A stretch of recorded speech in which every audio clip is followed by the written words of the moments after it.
Hello po, good day po natin dahil sa welcome po sa aking YouTube channel. So for this video, we will be unboxing my UPOU ID. Kasi po, for information po, I am currently on my thesis writing na po for my course of MDC sa UPOU po. And so, actually, ngayon na po ako nakapag-isip mag-request po na ID kasi po, in the past semesters po, I've been very busy po. So, tsaka alami po kung nasa budget sa aking CC. So, ngayon lang po ako nakapag-request po ng ID po. Ngayon patapos na ako sa aking MDC. So, hopefully, patapos na nga. Ako po yung sa thesis writing na po ako ngayon. So, we'll be unboxing this. So, mga experience dito never.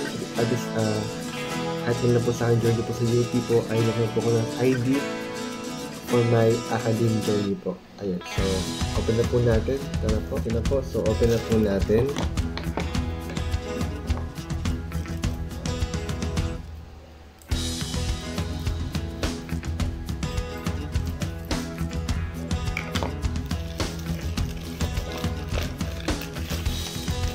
Okay. Ito po. So,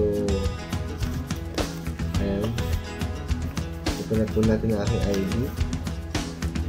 I mean, the envelope na nakalaman po na aking ID.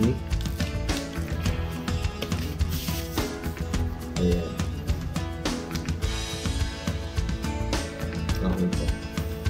So, ito na po siya.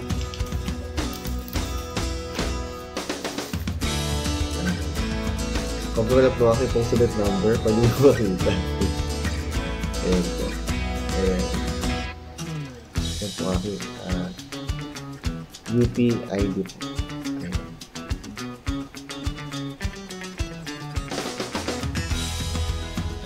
So, yun po. So, happy naman po ako dahil may na po akong ID. At least baka po makatapos sa aking graduate study. Hopefully po ay at least naman po ako ng somehow ng remembrance po sa aking minamahal na UPOU po. Ayan. So, muli po sa panonood po sa aking YouTube channel and